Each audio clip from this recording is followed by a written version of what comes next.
O milênio citado em Apocalipse 20 é literal ou figurado? É importante estudar escatologia?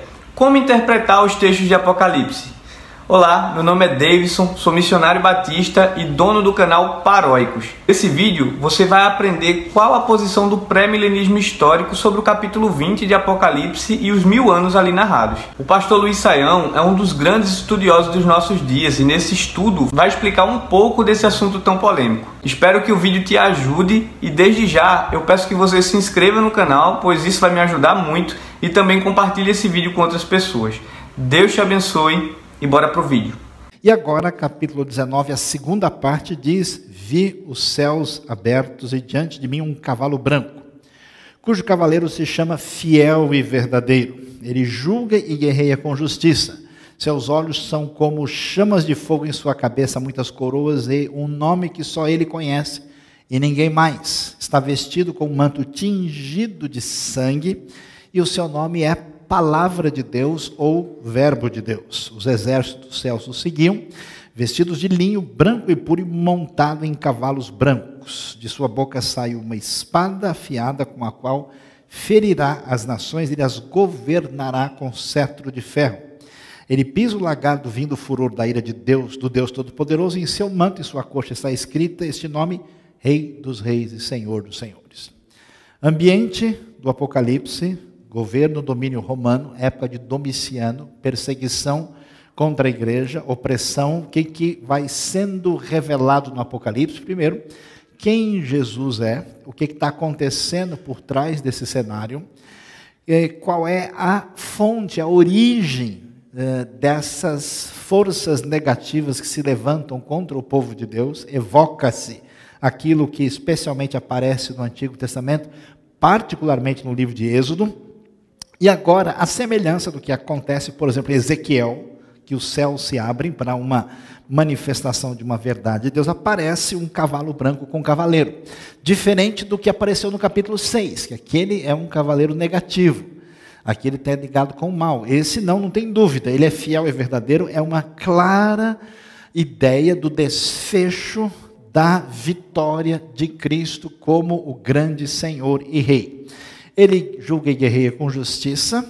Chamas de fogo nos olhos envolve a ideia de onisciência, que conhece todas as coisas, tem muitas coroas, ou seja, é rei absoluto, provavelmente uma referência exatamente de ser rei das nações, por isso todas as coroas são colocadas sobre ele. E um nome que só ele conhece, ninguém mais, talvez uma referência, um mistério daquilo que está na mão de Deus, de algo que tem a ver com o insondável. E a relação direta, o manto tingido de sangue por causa da obra de morte de Cristo pela nossa redenção, e ele é o verbo ou a palavra de Deus, conforme o próprio João vai escrever no início do Evangelho. Todos os anjos, exércitos, seguem aí com essa ideia de pureza, vestidos de linho fino, branco e puro, e ele tem uma espada que sai da boca. Isso é muito impressionante, porque você fica imaginando, você tem um governo poderoso que domina o mundo. Uma visão onde aparece esse ser forte, poderoso, com uma espada que sai da boca, que aliás retoma o que apareceu no capítulo 1, e com a qual ele ferirá as nações. E aqui é muito importante entender que Deus, inicialmente, do seu projeto redentivo, se manifesta a Israel, inicialmente com Abraão, e desde o início diz que por meio dele as nações da terra haveriam de ser abençoadas.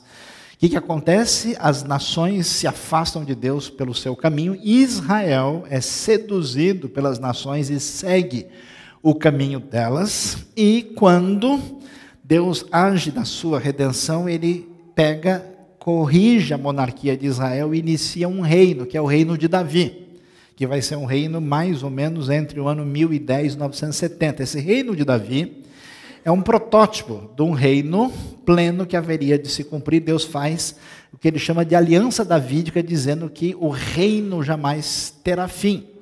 Quando Israel é julgado pela sua desobediência e é espalhado entre as nações e vai sofrer entre elas, esse reino chega por meio de Cristo, e num primeiro momento Cristo é esse que aparece com o manto tingido de vermelho, mas A palavra do rei davídico, do Salmo 2, porque se levantam as nações e se revoltam contra o Senhor e o seu ungido, pedindo para se livrar do seu governo, do seu reino, isso não será possível, porque o próprio Salmo 2 fala aquilo que vai ser repetido no Novo Testamento, e aparece aqui que ele ferirá as nações no sentido de dominá-las e as governará com cetro de ferro, o reino será do Senhor. Então isso, se um sujeito importante lá do alto escalão do Império Romano pegasse o negócio e lesse, ele mandaria prender imediatamente quem foi que escreveu. Aliás, quem escreveu acabou, já estava preso, nem precisava prender. Porque isso é uma espécie de postura subversiva política contra o poder centralizado do mundo. E aparece nitidamente que esse reino que vem com julgamento. Por isso o lagar do vinho, do furor, da ira do Deus Todo-Poderoso, aquela coisa de pisar as uvas para sair o caldo e fazer o vinho como metáfora do julgamento divino, e aparece no seu manto e na sua coxa, Rei dos Reis, Senhor dos Senhores, a revelação completa do reino absoluto que pertence a Cristo Jesus e que mais cedo, mais tarde, ele conquistará o seu reino e reinará para sempre. E, na sequência, o texto vai dizer, vi um anjo que estava em pé no sol e que clamava em alta voz, e todas as aves que voavam pelo meio do céu, dizendo que venham, reúnam-se para o grande banquete de Deus. Já houve a ideia de um banquete com os redimidos, positivo, e aqui um banquete negativo. Esse banquete é para comer a carne dos reis, generais e poderosos, cavalos e cavaleiros, todos, livres e escravos, pequenos e grandes. Então vi a besta, os reis da terra, os seus exércitos reunidos para guerrear contra aquele que está montado no cavalo e contra o seu exército. Você viu a lógica do Apocalipse, né? Surge a besta, o falso profeta, Satanás, e tem a descrição dos agentes do mal. Depois surge a decretação da queda da Babilônia, e agora vai começar a mostrar o outro lado. Cristo é demonstrado como grande vencedor, poderoso, e ao fazer isso, aqui o texto vai começar a mostrar o julgamento que cai sobre aqueles que tem a ver com a união do poder político com o poder religioso sob a inspiração satânica. Ele então vai guerrear contra eles, a besta vai ser presa, daí foi presa, com ela o falso profeta que havia realizado sinais miraculosos em nome dela. Gente que gosta de conferir apenas milagres sem saber a origem e o alinhamento do milagre com aquilo que Deus ensina, deve prestar atenção nesse texto. Com os quais ele havia enganado os que receberam a marca da besta e adoraram a imagem dela. Os dois foram lançados vivos no lago de fogo que arde com enxofre. Os demais foram mortos com a espada que saía da boca daquele que está montado no cavalo, e todas as aves se fartaram com a carne deles. Apocalipse é forte, é nítido, mostrando uma coisa muito especial e clara, que significa a reação do Deus Santo e Todo-Poderoso à postura equivocada que nós vamos encontrar nessa rebeldia ante Deus, que vai merecer todo julgamento que vai cair sobre eles. Isso já é uma realidade que, em parte, se apresentou no próprio momento do Império Romano, que acabou ruindo e o julgamento chegou, mas a Roma renascida futura, debaixo do poderio do anticristo, sofrerá o mesmo julgamento, incluindo a ideia de que a besta, o falso profeta, esse poderio ante Deus, são lançados naquilo que a gente, historicamente, tem chamado de inferno, e que esse texto aqui específico chama de lago que arde como um fogo e enxofre. Aliás, você está lendo Apocalipse, isso envolve sofrimento, mas seguramente isso é metáfora em termos para dizer que isso é um sofrimento muito grande. Aí a gente chega no capítulo 20, que vai falar aí dessa vitória final. Porque qual é a questão que está em vista? O pessoal fica perguntando, cadê Jesus? Cadê o poder de Deus? Cadê o reino de Deus? Se o Império Romano é tão forte, se existe essa Babilônia comercial, se existe essa perseguição, e essa cristandade está sofrendo. O Apocalipse vai explicar isso. Explicar com foco para dizer, que está acontecendo agora e como esse padrão humano chega num ponto máximo no futuro com o julgamento definitivo da parte de Deus. Então ele diz: vi descer dos céus um anjo que trazia na mão a chave do abismo e uma grande corrente. Ele prendeu o dragão. Claro que isso não pode ser literal, porque o Satanás é um espírito, corrente não prende espírito geralmente. A antiga serpente, que é o diabo, Satanás o acorrentou por 1000 anos. Lançou um abismo, fechou e pôs um selo sobre ele para assim impedi-lo de enganar as nações, até que terminasse os 1000 anos. Depois disso é necessário que ele seja solto por um pouco de tempo. A ideia do texto é mostrar duas coisas. Primeiro, qual é a realidade, de fato, por trás de todo esse horror humano que está presente no Império Romano, na história humana e principalmente no final dos tempos. É a ação espiritual diabólica, particularmente satânica, que tem os seus dias contados. A gente vai falar um pouquinho sobre a questão dos 1000 anos que você está perguntando aí na sua cabeça. Vi tronos em que se assentaram aqueles a quem havia sido dado autoridade para julgar. Vi as almas dos que foram decapitados por causa do testemunho de Jesus e da palavra de Deus. Vai se lembrar, né, o que está acontecendo, perseguição. Essas pessoas estão morrendo por causa disso. A posição mais, assim, menos literalista entende, apesar de entender esse texto bem literal, que isso se refere ao que está acontecendo na época. A posição mais exclusivamente futurista acha que são as pessoas que vão sofrer na tribulação final. Alguns entendem que é a comunidade dos salvos, incluindo judeus e cristãos. Um grupo específico acha que são só judeus da grande tribulação, que me parece improvável. E que eles foram decapitados, sofreram por causa de Cristo, da palavra de Deus, porque não tinham adorado a besta, nem a sua imagem, nem recebido a sua marca na testa, nem nas mãos. Eles ressuscitaram e reinaram com Cristo durante 1000 anos. O restante dos mortos não voltou a viver até se completar os 1000 anos. Essa é a primeira ressurreição. Felizes e santos os que participam da primeira ressurreição. A segunda morte não tem poder sobre eles.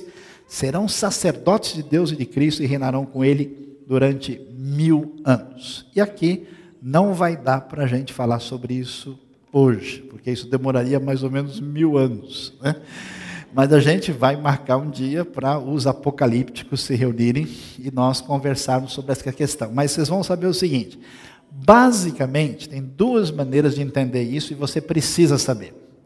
No início, a igreja de Cristo, tudo indica, os cristãos primeiro entenderam que esses 1000 anos seriam um tempo que iria acontecer de fato na Terra no futuro. Eles esperavam esse milênio, que seria o momento quando Cristo, vencendo todos os seus inimigos, viria e reinaria na Terra, e restauraria todas as coisas, até porque o Evangelho não fala de uma realidade em que as pessoas vão ficar apenas em névoas, assim, né?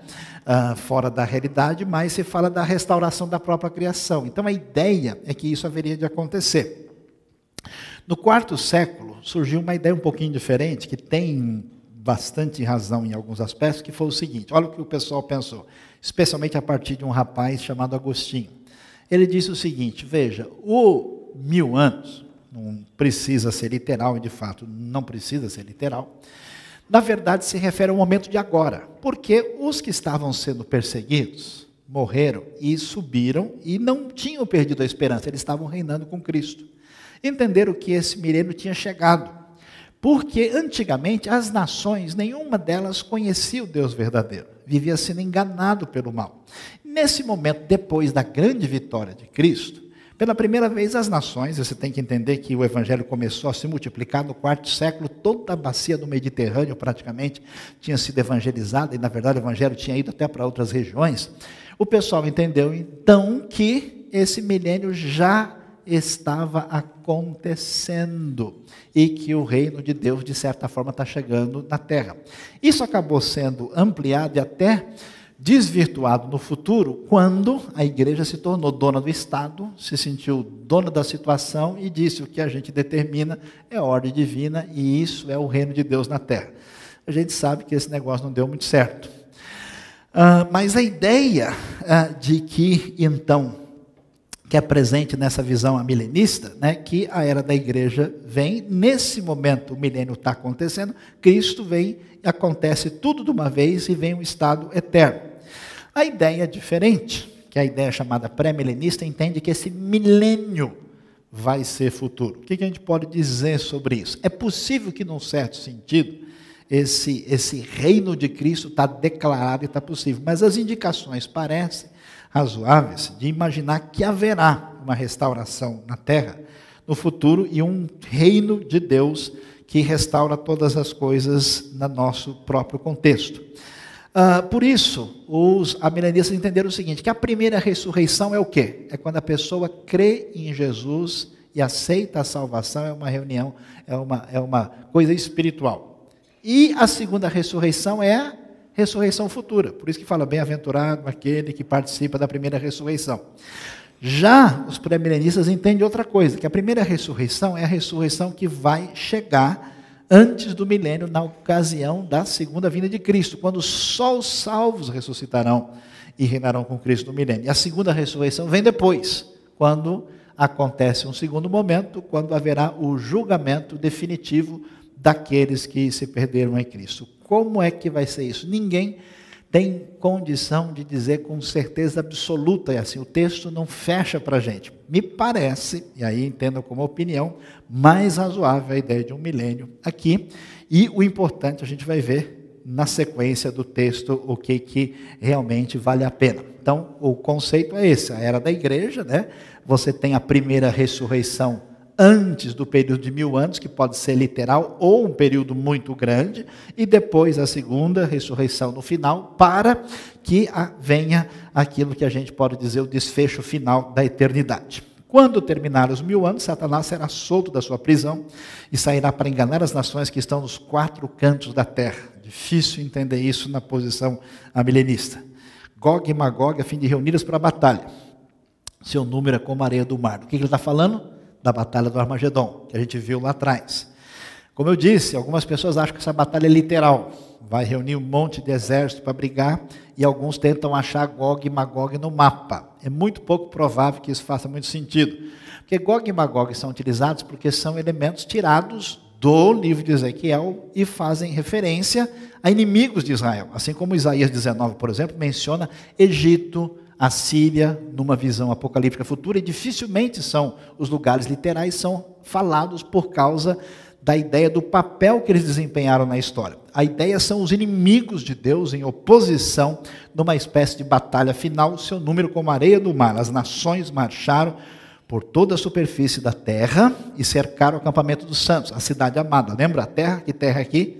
Terra de Israel, sendo colocada a cidade amada Jerusalém, como nós vimos na outra visão, quando houve ali o derramamento do sangue.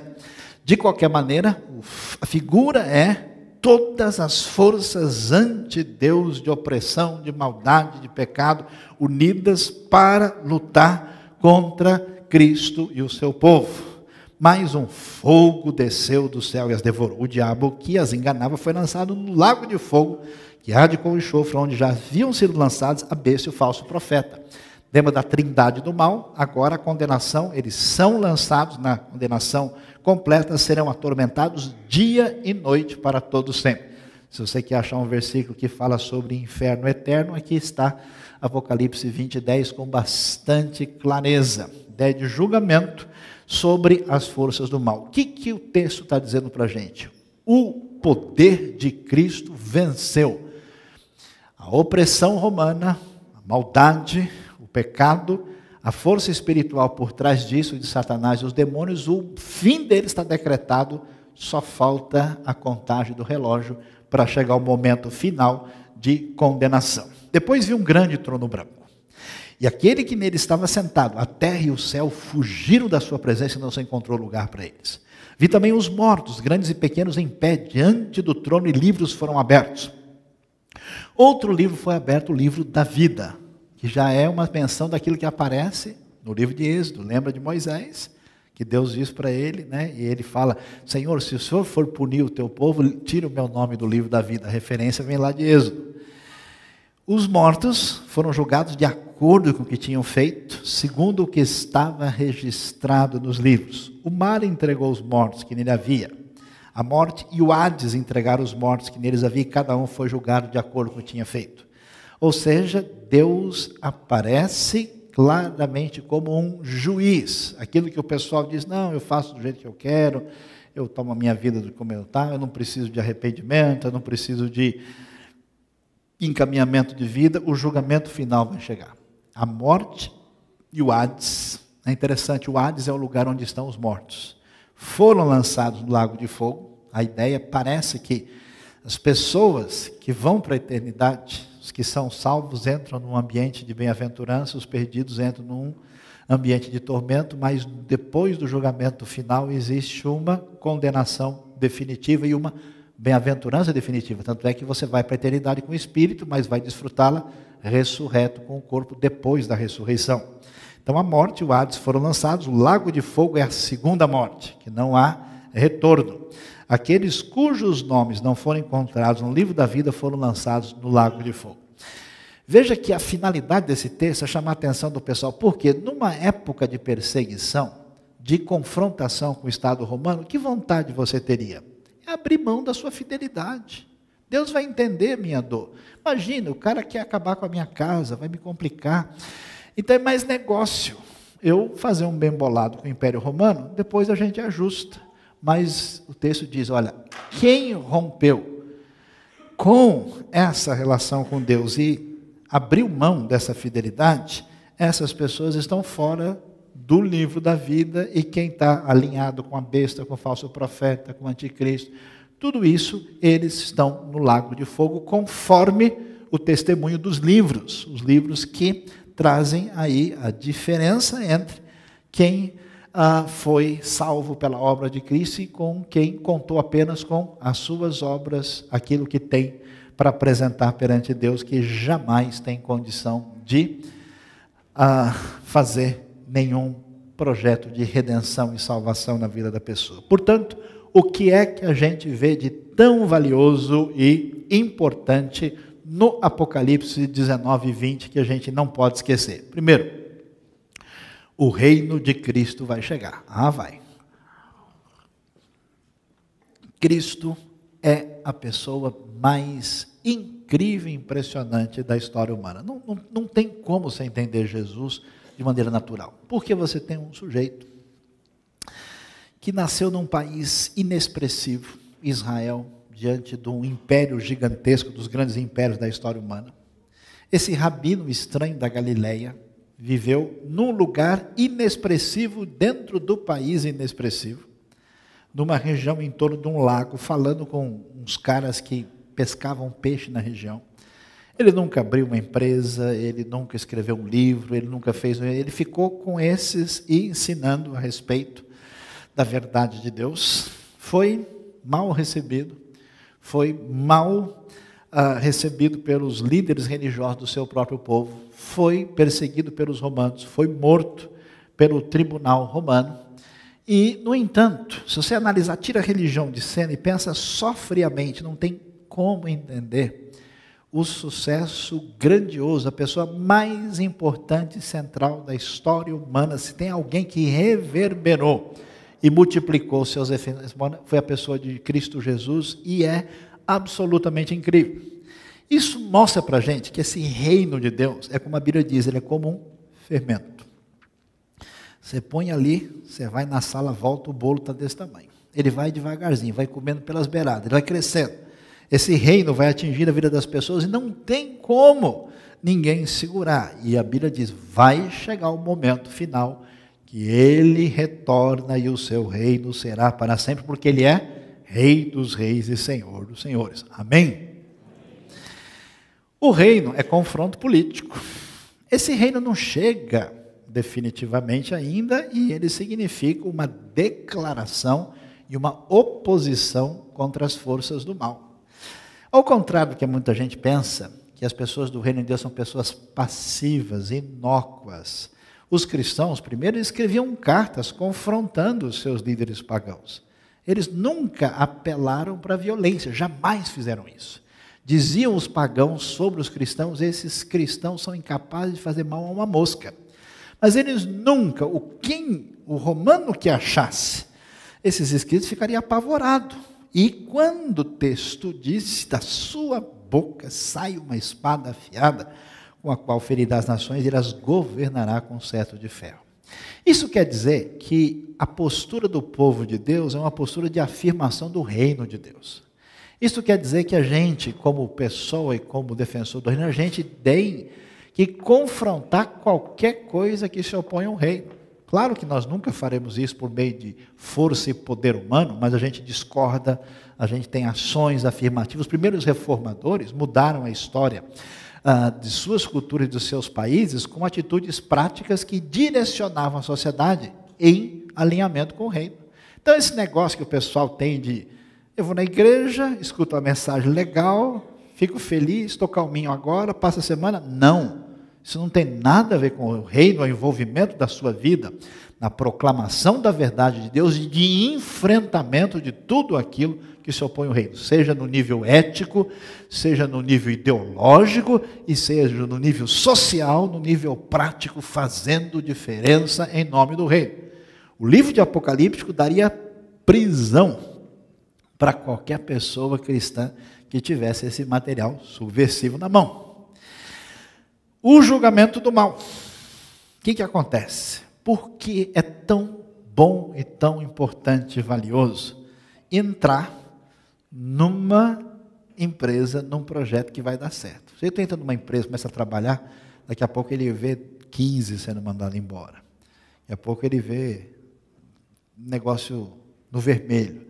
Daqui a pouco ele vê o chefe, né, chegar de carro vendido, agora 10 anos mais velho. Eu falei: o negócio está feio aqui, eu vou ficar esperto porque a coisa está complicada, né? Agora, quando você entra em time que está ganhando, a coisa é diferente. O que é legal de se envolver com o evangelho é que a gente sabe que nunca ele será derrotado, porque é o poder de Deus, não tem como. E olha, eu vou dizer para você, a igreja de Cristo é uma doideira total, porque ela é perseguida, ela sempre enfrentou dificuldades, mas ela sempre foi prejudicada pelos seus próprios membros. Eu gosto de dizer para vocês, né? Você acredita na igreja? Sim, porque tem 2000 anos que os cristãos tentam destruir e não conseguem.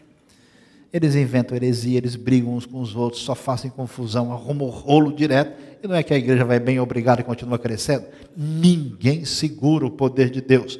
Por isso, o máximo do poder ante Deus, que envolve o poder político e religioso, a besta foi presa, o falso profeta, com todos os sinais miraculosos que tivessem feito e que tinham enganado quem tinha, mas os dois foram lançados vivos no lago de fogo que arde com enxofre. Não tem jeito. Se você está indefinido na vida, sintonize a sua vida com o reino de Deus, com a pessoa de Cristo. Mais cedo ou mais tarde, você vai descobrir que é esse caminho. E se você não descobrir, a verdade é que será tarde demais. A ressurreição chegará. Que coisa impressionante. Você sabe que todas as religiões do mundo desprezam o corpo da pessoa. Você já pensou um pouquinho sobre reencarnação? Reencarnação é uma ideia de que o seu corpo não vale nada, ele é apenas uma roupa da sua alma. Você é uma metamorfose ambulante, assim, uma espécie de elogio da música do Raul Seixas, né? Que está sempre transformado. Você não tem uma essência ligada àquilo que você pode ver de você mesmo. Na Bíblia, a dignidade do ser humano está ligada ao seu corpo. Você é o único, Deus só fez você desse jeito. É tão bonito esse mundo de Deus, a sua impressão digital não tem nenhuma igual. Deus precisava fazer um negócio tão Pablo Picasso aqui no seu dedo. Precisava fazer um negócio de arte contemporânea. Você já viu uma digital? Você fala: meu, que legal. Quer dizer, aquilo que somos, incluindo nosso corpo, pertence à criação divina. E o nosso corpo é complicado. Amém, irmãos? Oh, glória, abençoe Jesus, né?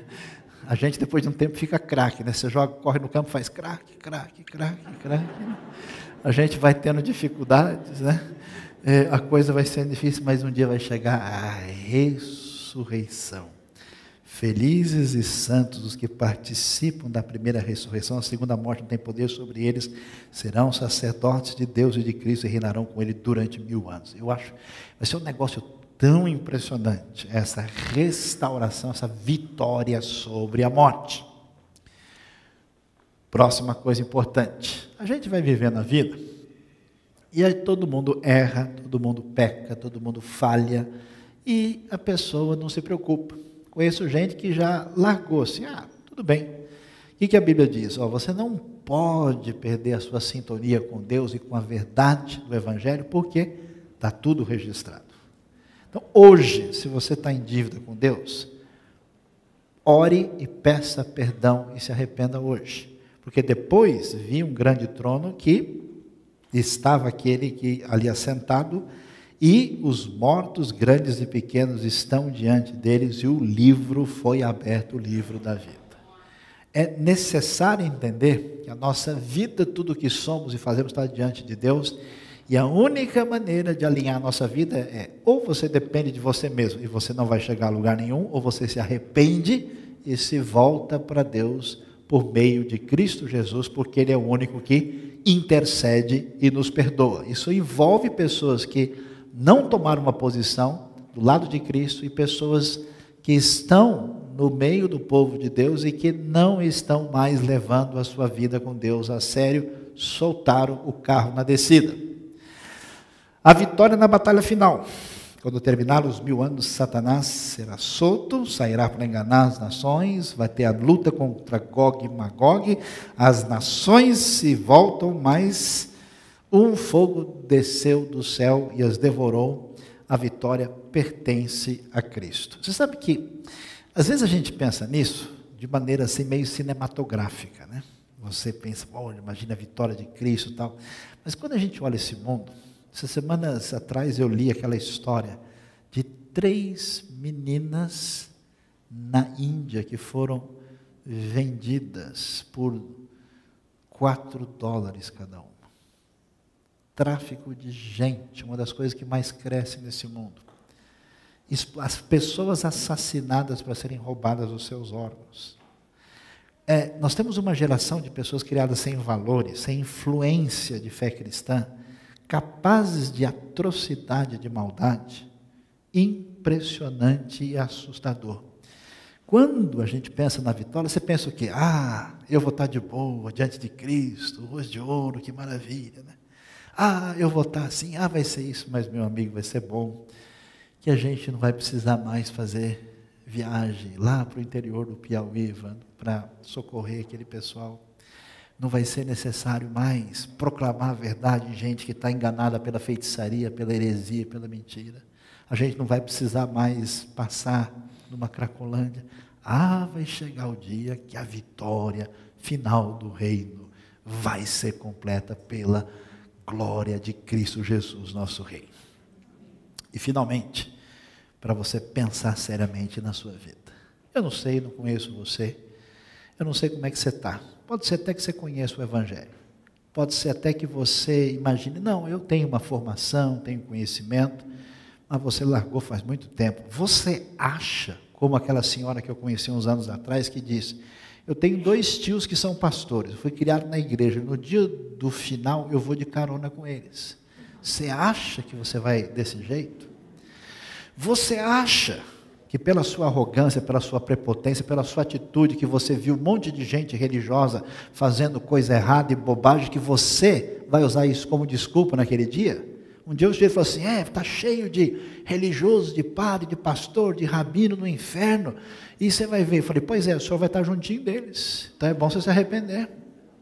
Porque é lógico que a justiça... Uma coisa é a gente falar aqui, quando você chegar diante do juiz verdadeiro, aí não tem mais o que resolver a situação. Então, se você acha que posicionamento perante Deus e Cristo é um objeto de floricultura que você escolhe, se você acha que você pode entender isso de qualquer maneira, tome cuidado, porque vai chegar o dia em que o julgamento final de Deus se manifestará. E aqueles cujos nomes não foram encontrados no livro da vida, foram lançados no lago de fogo. Porque a Bíblia diz que Deus amou o mundo de tal maneira, que Ele deu o seu Filho único, para que todo aquele que nele crê, não venha a perder a sua alma, a sua vida, mas receba a vida eterna. Quer dizer, a ideia clara da Bíblia é que O julgamento que cairia sobre mim caiu sobre Cristo.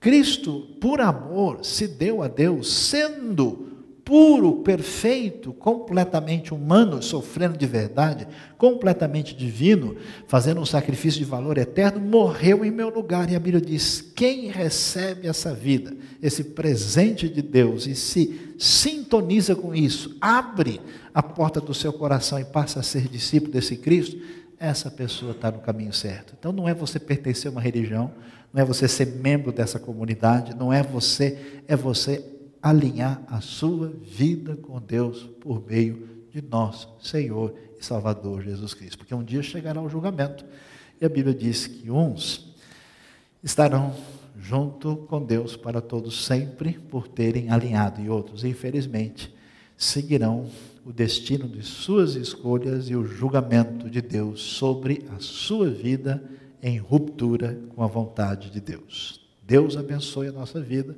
e nos ajude a refletir e a pensar sobre essas coisas no nosso coração.